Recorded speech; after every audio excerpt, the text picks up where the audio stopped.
There is a strange kind of suffering that does not scream. It does not arrive like a storm or announce itself like tragedy. It appears quietly, almost invisibly, in the form of hesitation, regret, overthinking, and the slow suspicion that somewhere along the way, you have become lost within your own mind. This is why, Over the Garden, Wall is far more than a charming animated story about two brothers wandering through the woods. It is a meditation on what it means to lose your way inwardly. The unknown is not merely a forest.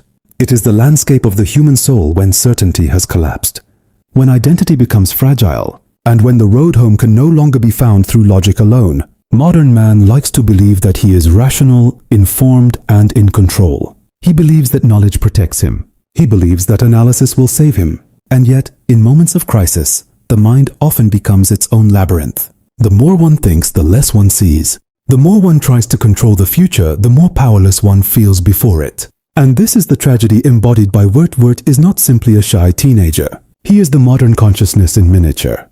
He is what happens when self-awareness becomes excessive, when imagination turns against itself, and when fear disguises itself as intelligence. He hesitates not because he sees too little, but because he sees too much. He imagines every humiliation before it happens, every failure before it arrives, every rejection before a word is spoken. And so he becomes paralyzed by possibilities. This is one of the deepest philosophical truths hidden within the story. Anxiety is not merely fear of the world. It is imagination at war with reality. It is the mind producing ghosts faster than life can disprove them. It is suffering in advance. And when a person lives this way for too long, he no longer experiences life directly. He experiences only his interpretation of life, which is often darker than life itself. This is why the forest matters. The forest symbolizes confusion, certainly, but more than that. It symbolizes the state in which old maps no longer work.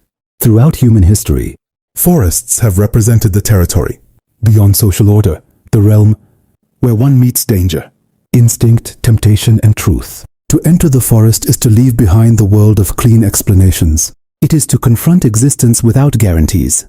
In this sense, the unknown resembles the old philosophical image of the soul in transition, a place between who you were and who you might become, a place where illusion dies slowly, a place where every weakness takes visible form, and no figure represents this better than the beast. The beast is terrifying not because he is violent, but because he is persuasive. He does not force his victims into darkness.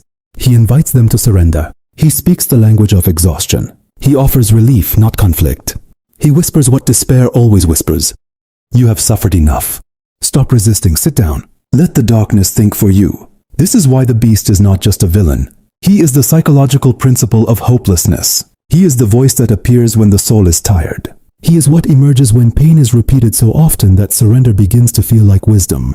Many people imagine evil as something loud and monstrous, but some of the most dangerous forms of evil arrive gently. They come as comfort.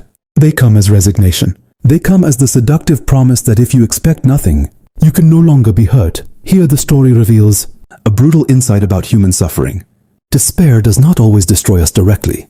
Often, it merely convinces us to stop participating in our own salvation. The woodsman deepens this tragedy. He is the image of a person who has mistaken attachment for love and illusion for duty. He lives in service of a flame that promises reunion with what he has lost. And so he continues feeding the lantern, feeding the lie, feeding the machinery of his own enslavement. How many people live exactly like this? How many devote their lives to preserving an old wound? Because letting go would feel like betrayal? How many turn grief into identity? Until pain becomes the last proof that what was lost once mattered. The woodsman teaches us that the past can become sacred in unhealthy ways. Memory, if not examined, becomes a prison. And grief, if worshipped, becomes obedience to darkness. Yet the story does not end in tragedy, because it contains a force that philosophy often neglects. Innocence. Greg is not merely comic relief. He is the answer to Wurt. Where Wurt analyzes, Greg experiences. Where Wurt anticipates failure, Greg inhabits the moment. Where Wurt tries to master the world conceptually, Greg meets it playfully. This does not make Greg naive in the shallow sense. It makes him spiritually agile. There is something profoundly wise in this childlike openness. Not childishness, but a refusal to let consciousness become so heavy that it crushes life itself. Greg reminds us that not every mystery must be solved in order to be survived. Not every darkness must be understood before one can keep walking. Sometimes the soul is saved not by explanation, but by participation, by singing before certainty arrives, by moving before confidence returns, by acting while still afraid. And perhaps this is the final lesson of Over the Garden Wall. To be lost is not the worst fate. The worst fate is to become so afraid of being lost that you stop moving altogether. For then the forest wins. Then the beast no longer needs to chase you. You begin building your own lantern. You begin feeding your own despair. The way out of darkness is not total knowledge. It is not perfect certainty. It is not the elimination of fear. The way out begins when one recognizes that fear is not always a warning.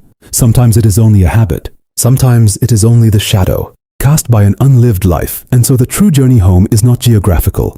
It is spiritual. It is the movement from paralysis to participation, from overthinking to presence, from despair to responsibility. The unknown remains unknown. Life remains uncertain. The forest does not disappear.